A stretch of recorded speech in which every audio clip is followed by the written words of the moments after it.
저와 한 절씩 돌아가면서 읽겠습니다. 슬프다 아리엘이여 아리엘이여 다윗이 진친 성읍이여 해마다 절기가 돌아오려니와 내가 아리엘을 그렇게 하였느니 그가 슬퍼하고 애곡하며 내게 아이와 같이 이르라. 내가 너를 사면으로 둘러 진을 치며 너를 애워 대를 쌓아 너를 치리니 네가 낮아져서 땅에서 말하며 내 목소리가 나중에 흙에서 나는 것이라. 내 목소리가 신접한 자의 목소리같이 땅에서 나며 내 말소리가 흙에서 축구하리라.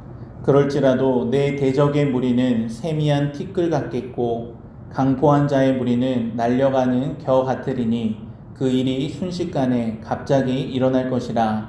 하나님의 여호와께서 우리와 시인과 구스와 우리 바람과 인과 맹렬한 불꽃으로 그들을 정결하실 것인즉 아리엘을 치는 열방의 무리 곧 아리엘과 그 요새를 쳐서 그를 곤고하게 하는 모든 자는 꿈같이 밤의 환상같이 되리니 수리자가 꿈에 목을 들어도 그러면 그 속은 여전히 비고 마른 나가 꿈에 맞았을지라도 그에는 분비하며 그 속에 한줌이 있는 것 같이 시온 산을 치는 열방의 무리가 와르리라.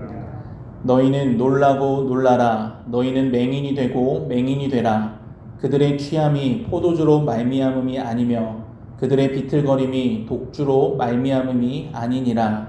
그저 여호와께서 깊이 잠들게 하는 양을 너희에게 부어주사 너희의 눈을 감기셨음이니 그가 선지자들과 너희의 지도자인 선전자들을 보셨으며 그러므로 모든 계시가 너희에게는 봉한 책의 말처럼 되었으니 그것을 글 아는 자에게 주며 이르기를 그대에게 청하노니 이를 읽으라 하면 그가 대답하기를 그것이 봉해졌으니 나는 못 읽겠노라 할 것이요. 그 책을 본 자에게 지며 이르기를 그에게 청하노니 이를 읽으라 하면 그가 대답하기를 나는 그를 모른다 할 것입니다. 주께서 이르시되 이 백성이 입으로는 나를 가까이 하며 입술로는 나를 공경하나 그들의 마음은 내게서 멀리 떠났나니 그들이 나를 경외함은 사람의 계명으로 가르침을 받았을 뿐이라. 그러므로 내가 이 백성 중에 기이한 곧 기이하고 가장 기이한 일을 하시려고 하니 그 중에서 지혜의 지혜가 없어지고 명철의 중론이 하여지리라. 아멘. 오늘 본문은 주전 701년 아수르 왕 사네립이 예루살렘을 포위 공격할 때 주신 말씀입니다. 이사야는 1절에서 화를 선포합니다. 슬프다 아리엘이여. 여기서 아리엘은 성경 아래 1번 풋노트에 나와 있는데 1차적으로 예루살렘을 뜻합니다. 그리고 하나님의 화로, 즉 번제단이라는 의미도 지니고 있습니다. 매년 예루살렘에서는 하나님의 절기마다 불타는 제단에서 제사를 드렸습니다. 예루살렘은 이처럼 당시 종교적인 중심지였습니다. 그리고 이곳을 다윗이 진을 쳤던 성읍이라고 1절에서 말합니다. 이 말은 한때 다윗이 점령하여 애워쌌던 성이라는 것입니다. 사무엘하 5장에서는 다윗이 온 이스라엘의 왕이 된 다음에 여부스 사람을 치고 시온 산성을 빼앗습니다. 그리고 그곳을 다윗성이라고 부르는데 그곳이 바로 예루살렘이었습니다. 다윗이 예루살렘을 정복하고 수도로 삼은 후부터 예루살렘은 이스라엘의 정치적인 중심지가 되었습니다. 하지만 예루살렘 성에 있는 지도자들이 오만하게 하나님의 교훈을 거부하고 백성을 잘못 인도했습니다. 절망적인 상황 가운데서도 하나님께 나아오지 않고 인간적인 방법과 계획을 의지했습니다. 그 결과 그곳은 더 이상 거룩한 성이 아니라 죄와 타락의 온상이 되었습니다. 하나님은 백성의 죄를 그냥 지나칠 수가 없습니다. 그래서 하나님께서 이 성읍을 직접 치시겠다고 말씀합니다. 오늘 보면 2절 말씀을 함께 읽겠습니다. 2절 읽습니다. 내가 아리엘을 괴롭게 하리니 그가 슬퍼하고 애곡하며 내게 아리엘과 같이 되리라. 아멘. 하나님께서 아리엘 즉 예루살렘을 괴롭게 하고 고통스럽게 하실 것입니다. 결국 예루살렘은 슬퍼하고 비탄에 빠질 것입니다. 그리고 하나님은 2절 하반절에서 내게 아리엘과 같이 되리라 이렇게 말씀합니다. 여기에서 아리엘은 성경책 아래 풋노트 2번을 보시면 하나님의 제단의 명이라고 기록되어 있습니다. 이 말은 예루살렘을 하나님 앞에서 불타는 번제단과 같은 모습으로 만드시겠다고 말씀한 것입니다. 원래 번제단은 제물을 태우는 장소입니다. 예루살렘이 아리엘처럼 된다는 것은 예루살렘이 불타 없어질 것을 의미합니다. 이것은 하나님의 준엄한 심판이자 징계입니다. 3절은 하나님께서 예루살렘에 적군을 보내셔서 호위 공격을 하는 모습입니다.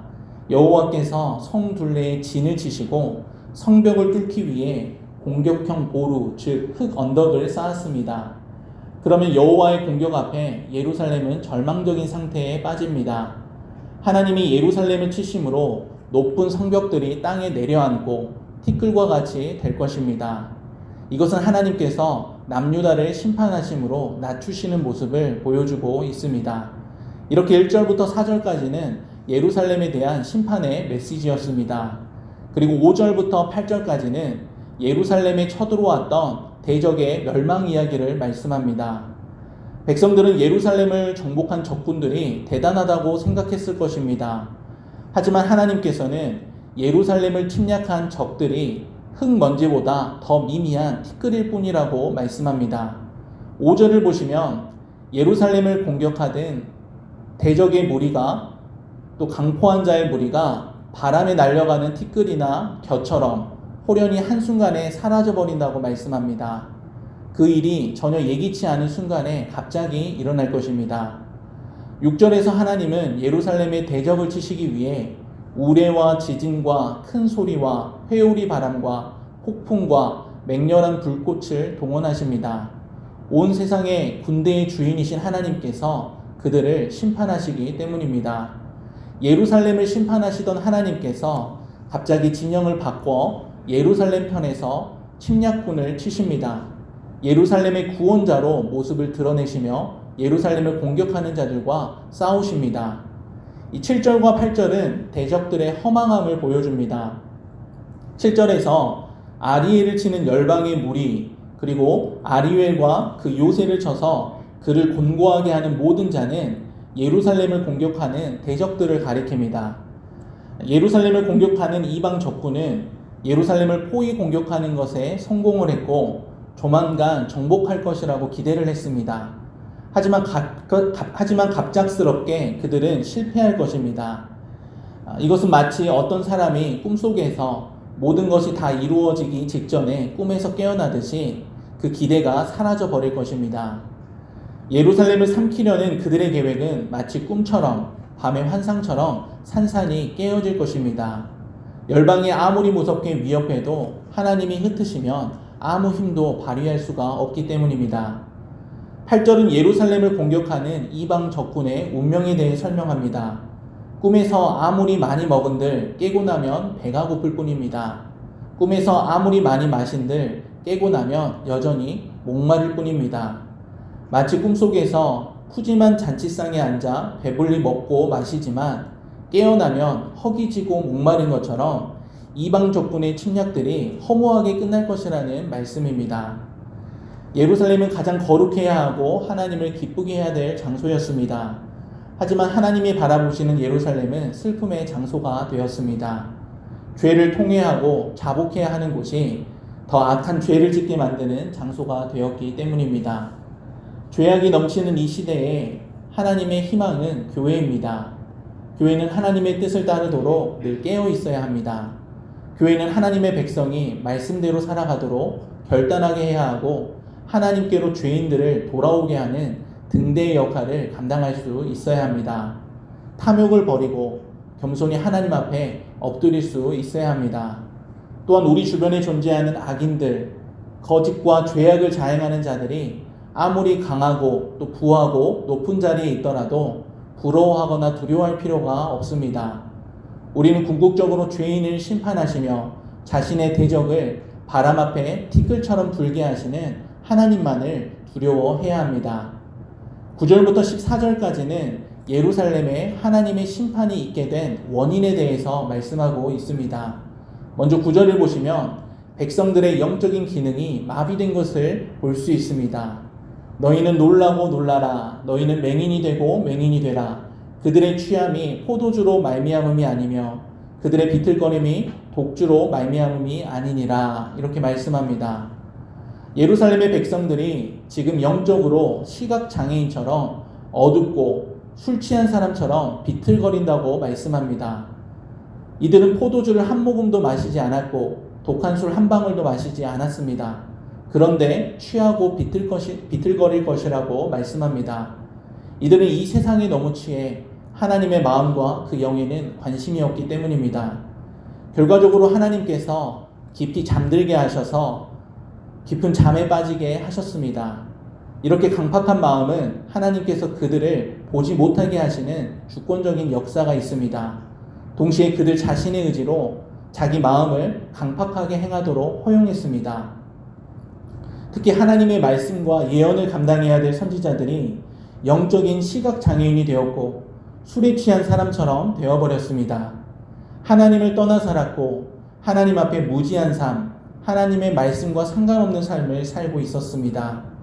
그래서 하나님의 모든 계시가 그들에게 마치 봉안책처럼 되어버렸습니다. 계시된 진리에 대한 그들의 영적인 무지가 바로 하나님의 심판에 대한 원인이었습니다. 11절과 12절을 보십시오. 어떤 사람이 글을 아는 백성의 지도자들에게 가서 하나님 말씀을 읽고 가르쳐 달라고 했더니 그 책이 자기 눈에는 닫힌 책과 동일하게 느껴져서 도저히 읽을 수 없다고 말합니다. 글자는 읽고 있지만 하나님의 뜻을 이해하고 해석해 주지를 못한 것입니다. 당시 지도자들에게 영적인 분별력이 없었다는 사실을 말씀하고 있습니다. 또 그를 모르는 일반 백성에게 가서 하나님의 말씀을 읽고 가르쳐 달라고 했더니 그들은 글 자체를 몰라서 읽을 수 없다고 말합니다. 여러분, 우리는 하나님의 심판이 하나님의 말씀에 대한 무지에서 비롯되었다는 사실을 기억해야 합니다. 위기는 하나님의 말씀을 모르는 것에서부터 시작됩니다. 말씀을 제대로 해석하고 가르치는 사람이 없는 것도 위기입니다. 무엇보다도 하나님의 말씀을 모르면 우리의 신앙과 삶은 하나님께 인정받지를 못합니다. 모래 위에 지은 집처럼 위태롭습니다. 하나님의 말씀을 잃어버리는 것, 여기에서 이미 하나님의 심판은 시작된 것입니다. 우리는 하나님의 말씀으로 돌아가야 합니다. 말씀을 귀히 여기고 말씀대로 살기 위해서 애써야 합니다. 또한 하나님이 도와주시지 않으면 하나님의 계시의 말씀을 깨달을 수가 없음을 기억해야 합니다. 우리가 성경을 읽고 말씀을 들을 때에 간절한 심령으로 은혜를 구할 수 있어야 합니다.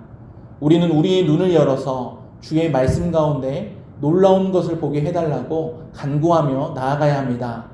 하나님의 말씀 앞에 경외감을 가지고 겸손하게 설 때에 하나님의 능력을 경험할 수 있기 때문입니다. 이어서 하나님께서 말씀하십니다. 13절 말씀을 여러분이 읽으시겠습니다. 13절 말씀 읽습니다.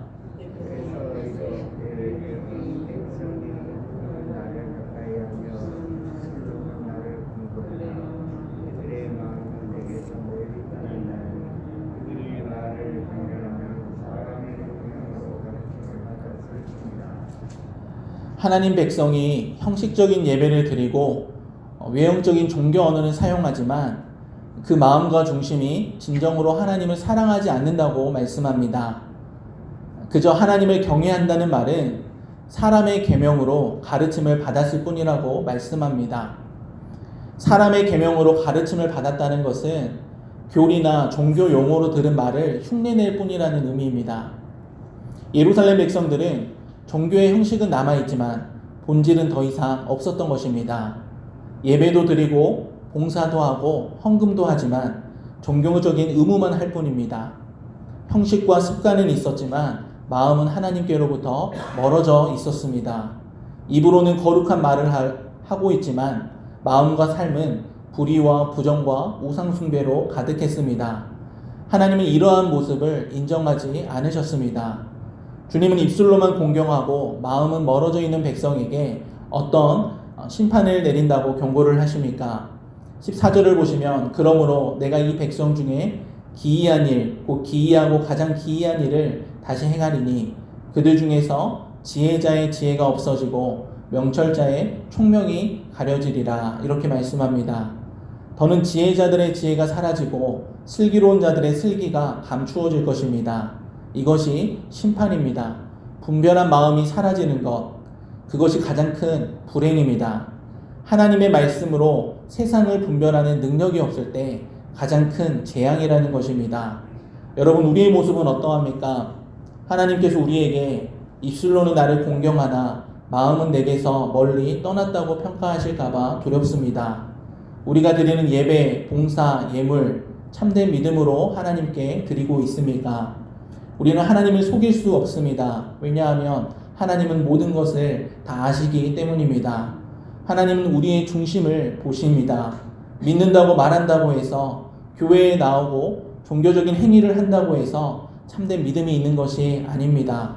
하나님은 형식적인 예배, 습관적인 예배를 거부하십니다. 우리의 삶의 모습도 점검해 보기를 원합니다. 나에게 과연 하나님을 향한 사랑, 하나님의 말씀에 대한 진실한 순종이 있습니까? 가족에게, 또 교회 지체들에게, 가까운 이웃에게, 직장 동료에게 일관된 모습으로 그리스도의 사랑을 나타내고 있습니까? 예수님을 닮아가는 성품의 열매, 존재의 열매들이 맺어지고 있습니까? 우리의 마음이 날마다 하나님을 향하여 열려있기를 원합니다. 하나님의 은혜를 갈망하는 마음이 없어질 때 말과 행동이 일치하지 않는 불신앙의 모습이 나타나게 됩니다. 매 순간 하나님의 은혜를 갈망하는 우리 모두가 되기를 원합니다. 그리하여 하나님 앞에서 정직하고 진실한 신앙인으로 살아가는 저와 여러분이 되시기를 간절히 소원합니다. 기도하겠습니다. 하나님 아버지, 예루살렘의 심판 원인들을 통해서 우리의 모습을 돌아보게 하시니 감사합니다. 우리의 모습 가운데도 영적 기능이 마비되어 있는 모습, 하나님의 말씀에 대한 무지함, 형식적이고 위중적인 위선의 삶의 모습들이 있음을 고백합니다. 하나님, 우리를 불쌍히 여기셔서 날마다 매 순간마다 주님의 은혜를 갈망하게 하시고 그리스도의 보혈을 의지하여 돌아서는 주의 백성들이 되게 하여 주시옵소서. 심판과 구원이 오직 하나님의 손에 달려 있음을 기억하게 하시고 하나님의 말씀에 반응하여 실천하는 신앙의 삶이 되게 하옵소서. 하나님, 이 시간 주님 한 분만으로 참된 만족을 누리게 하시고 기도하는 이 시간을 통해서 하나님의 함께 하심을 경험케 하여 주시옵소서. 어수선한 상황 가운데서도 하나님의 베푸신 구원의 은혜와 사랑에 감사 감격하게 하시고 교회와 성도들의 가정이 평안하기를 원합니다. 고통당하는 지역사회와 나라, 민족, 그리고 세계 열방까지 긍휼히 여기시고 치유하여 주시옵소서. 오늘 하루도 마음과 뜻과 힘을 다하여 하나님을 사랑하고 이웃을 사랑하는 복된 하루가 되기를 원합니다. 이 모든 말씀 우리 주 예수 그리스도의 이름으로 기도드리옵나이다. 아멘.